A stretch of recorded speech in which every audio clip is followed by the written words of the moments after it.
Assalamualaikum warahmatullahi wabarakatuh. Nama saya Muzaki Mubarak. Saya adalah asisten lab teknik elektro UMS. Dan di sini kita akan belajar tentang praktikum dasar pemrograman modul 2,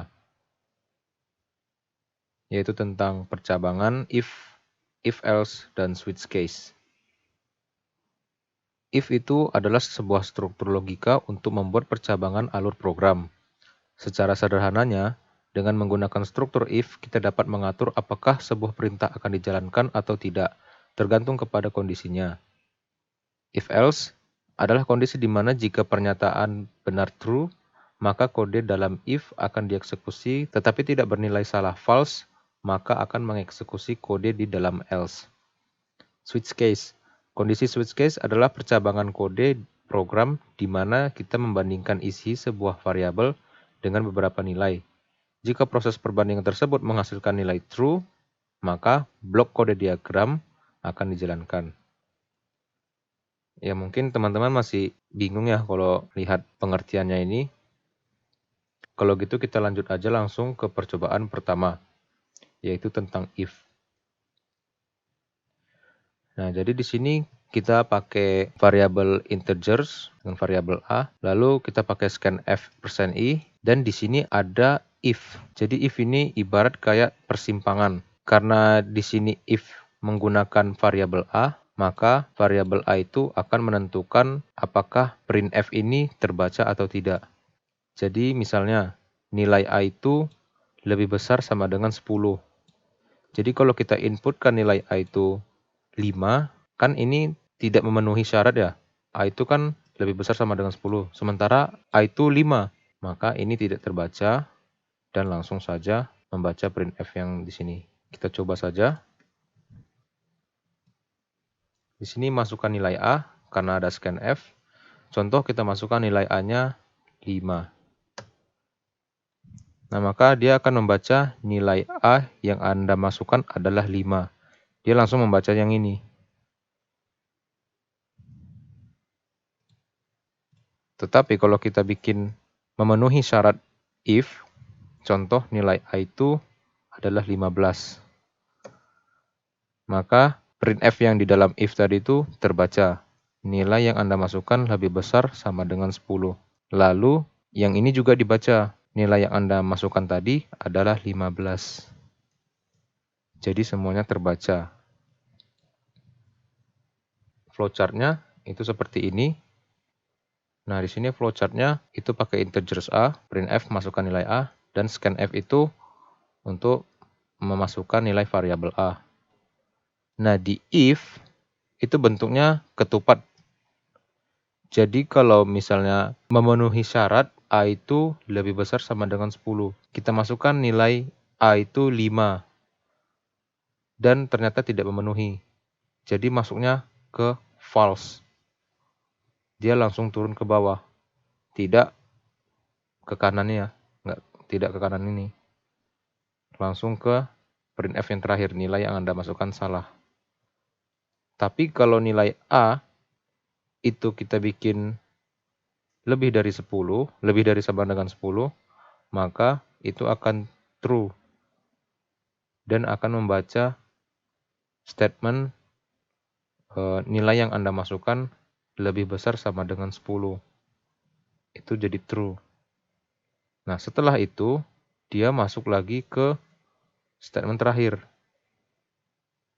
Dia nyambungnya ke jalur ya, bukan ke sini lagi. Jadi ini langsung ke bawah. Jadi artinya ini tuh keluar semua kalau memenuhi syarat nilai A-nya. Nah, untuk percobaan kedua, itu kita pakai yang namanya if dan else. Jadi if yang tadi itu sama saja. Kalau dia memenuhi syarat, ini kita pakai X. Jika X-nya itu lebih kecil dari 20, maka ini akan terbaca. Nah, jika tidak lebih kecil dari 20 atau tidak memenuhi syarat, maka yang dibacanya adalah else. X lebih besar dari 20. Setelah itu ininya juga dibaca. Kita kasih hidupi dulu programnya. Nah, kita masukkan nilai X. X contohnya kita masukkan 10. Nah, yang terbaca di sini adalah X lebih kecil dari 20. Jadi yang dibaca itu ini. Yang else-nya itu nggak terbaca, karena kan ini sudah benar. Dia hanya memanggil statement yang ini saja, yang benar saja. Sementara else itu jika statementnya itu lain atau berbeda dari persyaratan. Gimana kalau nilai X-nya itu kita bikin lebih besar dari 20? Contohnya 21. Nah, yang akan terbaca itu adalah statement else. Yang ini akan dibaca. Kenapa ini dibaca? Karena yang if tadi itu tidak memenuhi syarat. X kita itu adalah 21. Sementara kalau X-nya lebih besar dari 21, itu if tidak akan terbaca. Yang dibaca adalah else. Untuk flowchart-nya itu seperti ini. Dari start, terus integer X, masukkan nilai X. X itu adalah variabel yang kita masukkan. Dan if, inilah persimpangan dari statementnya. Kalau X itu lebih kecil dari 20, maka statement printf X lebih kecil dari 20 akan terbaca juga. Jika X itu lebih besar dari 20, maka dia masuk ke false dan akan membaca statement else. X lebih besar dari 20. Nah, setelah itu akan masuk ke nilai X adalah sekian. Gitu ya, mudah. Ingat aja, kalau dia true, dia akan membaca di sampingnya. Jika false, dia akan diteruskan ke bawah. Lanjut ke percobaan ketiga. Di sini kita pakai dua variabel, integer X dan Y, dan kita masukkan manual untuk nilai variabel X dan Y-nya. Nah, di sini itu ada if dalam kurung X sama dengan 300. Lalu di dalamnya ada lagi seperti itu. Y sama dengan 500. Nah, di sini yang dimaksudkan sama dengan ini adalah nilai X itu harus 300. Jadi kita harus memasukkan nilai X 300. Harus tepat. Jika benar, maka dia akan membaca yang Y-nya. Y-nya juga harus nilai 500. Nggak boleh lebih sedikit atau kurang sedikit. Nah, jika dua-dua benar, maka statement printf ini akan dibaca. Jika salah satu aja statement ini salah, maka ini semua tidak akan terbaca. Dan akan langsung masuk ke statement printf yang terakhir.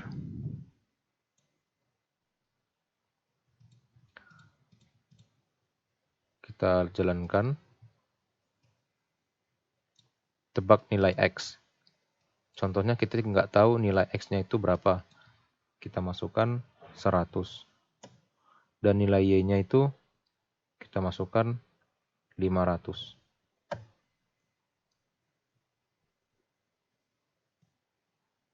Kita lihat di sini salah satu printf ini tidak akan terbaca ya. Walaupun nilai Y kita itu sudah benar, tetapi karena X-nya salah, jadi ini tidak akan terbaca. Jadi langsung masuk ke printf yang terakhir. Kita coba lagi untuk misal nilai X kita masukkan 300 benar, dan nilai Y itu kita masukkan 150.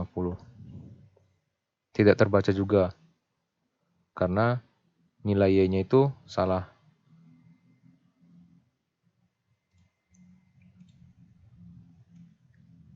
Kita coba dua-duanya benar ya, 300 dan 500. Nah, di sini akan terbaca nilai dari X adalah 300 dan Y adalah 500. Jadi, kita sudah memasukkan nilai benar, maka nilai printf ini akan keluar. Nah, setelah ini keluar, ini juga pasti dibaca. Nah, karena yang printf 2 ini itu nggak ada hubungannya dengan if atau else atau apalah yang lain, karena ini kan termasuk statement yang pertama. Dia di dalam kurung pertama. Sementara yang if ini dia masuk ke statement percabangan. Percabangan 1 dan ini percabangan yang kedua. Nah, untuk flowchart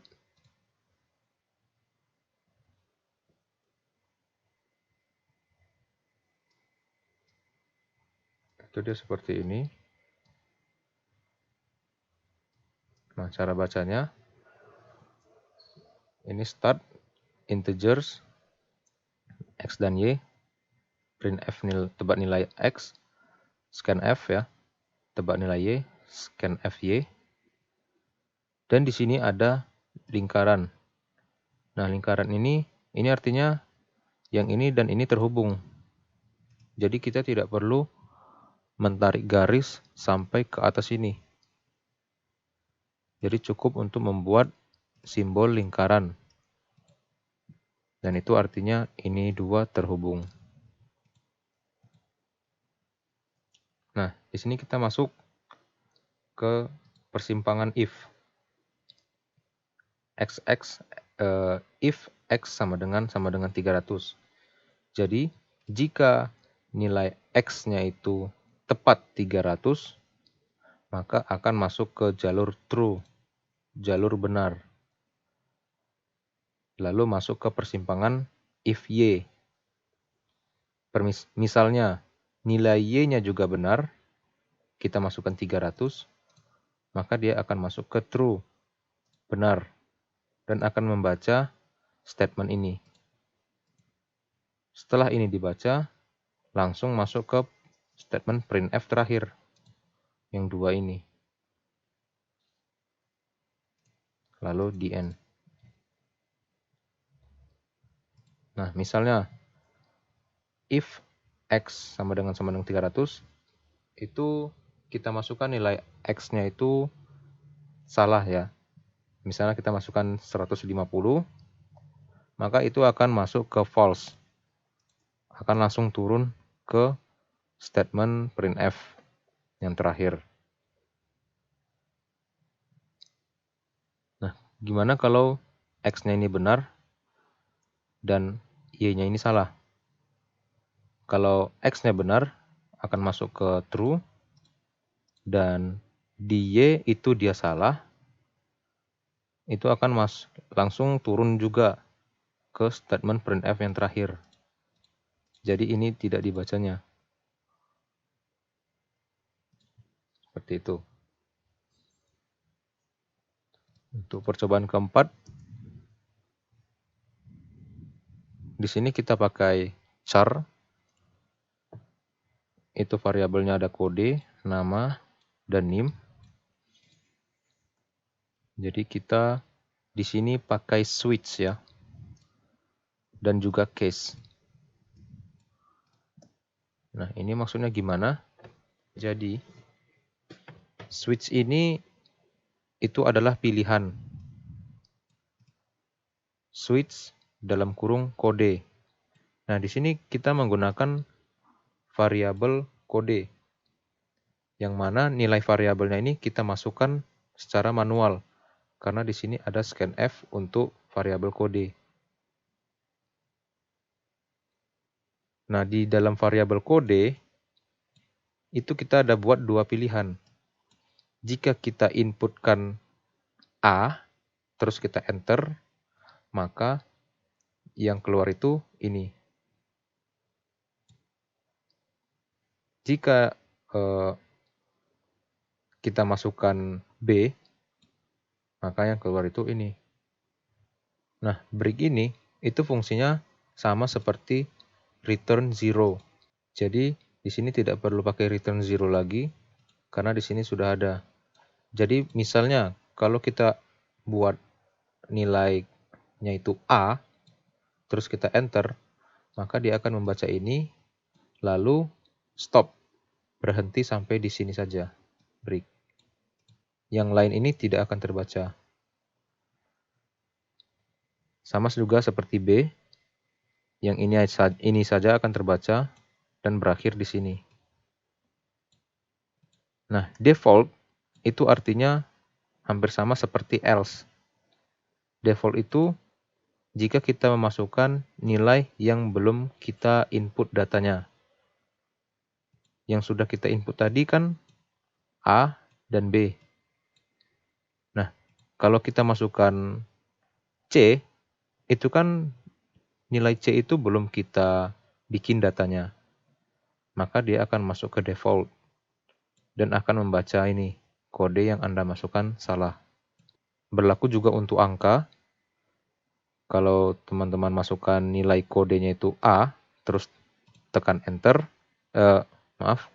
jika teman-teman masukkan nilai kode itu 1, maka dia akan membaca ini. Karena 1 kan di sini tidak ada. Case 1 itu nggak ada. Yang ada case A dan case B. Jadi kita coba aja. Nama mahasiswa. NIM. Asal aja ya. Masukkan kode. Nah, ini tuh dia membaca yang ini. Kalau kita pilih A, maka yang akan dibaca itu laboratorium komputer, yaitu yang ini, case A.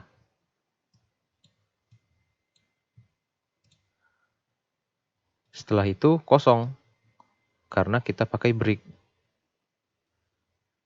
Hampir sama seperti return 0.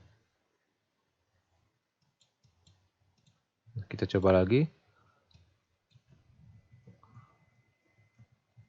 Cepat. Kita coba masukkan B. Nah, maka akan membaca statement yang ada di case B. Ini. Nah, gimana kalau kita masukkan nilainya itu asal-asal? Oh ya, teman-teman jangan lupa juga ya. Ini kan case A. A-nya itu huruf besar. Itu berarti kita harus masukkan juga huruf besar agar ini bisa terbaca. Kalau huruf A kecil itu nggak akan terbaca. Akan masuk ke default ya, kalau huruf kecil. Misal kita masukkan angka 1. Nah, dia akan membaca kode yang Anda masukkan salah. Karena 1 itu belum ada datanya di sini. Gitu. Cukup mudah ya. Di sini flowchart-nya. Oke. Kita langsung saja masuk ke sini. Di sini itu scanf kode. Jadi ini kita seberangin. Lalu switch. Nah, switch ini dia bentuknya persegi atau persegi panjang. Switch-nya itu untuk kode, untuk variabel kode. Setelah itu kita masuk ke persimpangan case A. Nah, di case A, jadi yang kita input tadi, kalau kita inputkan huruf A, maka dia akan membaca true dan akan masuk ke statement sampingnya. Akan membaca ini, lalu selamat datang di laboratorium komputer yang ini. Lalu break dan the end.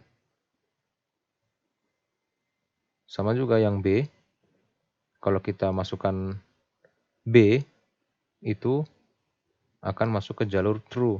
Sementara yang di sini, ini kan case A. Kalau kita masukkan B, itu otomatis dia akan masuk ke jalur false. Jadi masuk ke yang sini. Di sini yang tadi itu kita masukkan B ya. Maka ini akan terbaca. Masuknya true dan akan membaca ini, break, dan selesai. Nah, gimana kalau kita masukkannya itu salah? Tidak salah satu dari ini. Maka akan langsung ke F.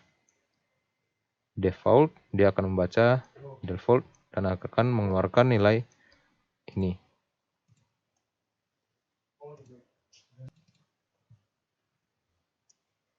Ya, cukup mudah ya untuk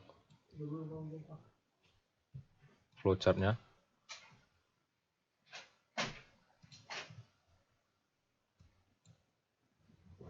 Dan kita langsung masuk ke percobaan terakhir, percobaan kelima. Nah, di sini itu kita memakai dua variabel. Lalu di sini ada switch X dan switch Y. Nah, di percobaan 4 tadi itu switch-nya cuma satu. Nah, yang ini itu ada dua. Switch X dan switch Y. Dan di dalam switch itu masing-masing ada case-nya juga. Kita coba aja langsung. Kita masukkan nilai X. Contoh kita masukkan 300. Dan nilai Y itu 500. Nah, di sini itu akan membaca kedua statement ini. Dan ini. Kenapa? Karena dua-dua inputan tadi kita masukkan benar.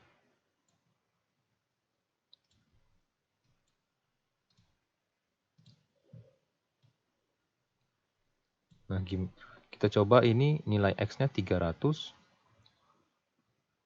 Tapi nilai Y-nya itu kita bikin 100. Nah, maka yang akan dibaca itu hanya yang ini. Bagian dari switch luar. Yaitu switch yang ini saja. Karena yang ini itu benar.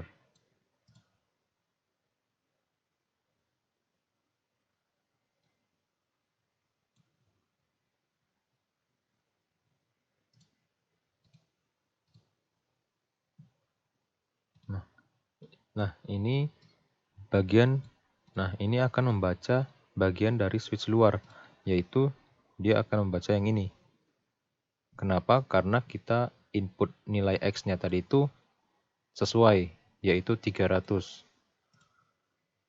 Maka otomatis dia akan membaca printf yang ini.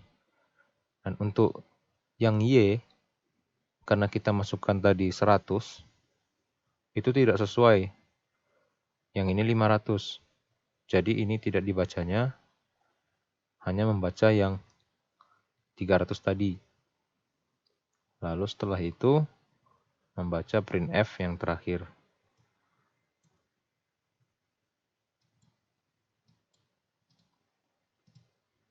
Lalu kita coba lagi, kalau misal dua-dua yang kita masukkan itu salah.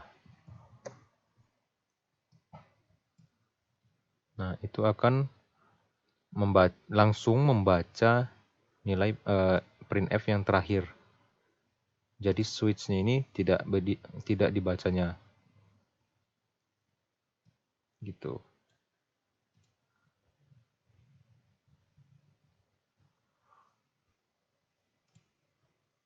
Untuk flowchart itu seperti ini. Kita langsung di sini ya. Switch X itu masuk ke case. Jadi kalau yang ini itu 300, tadi yang X ya. Kita masukkan nilai X 300 benar dan akan masuk ke true. Dia akan membaca yang ini. Ini bagian dari switch luar. Lalu setelah itu akan masuk ke switch Y. Misal switch Y, kita bikin nilai Y itu 500. Nah, di sini akan membaca benar, true. Lalu dibacanya ini, lalu masuk ke printf yang terakhir. Permisalan, kalau yang X tadi itu kita masukkan 100, maka dia akan langsung turun ke sini.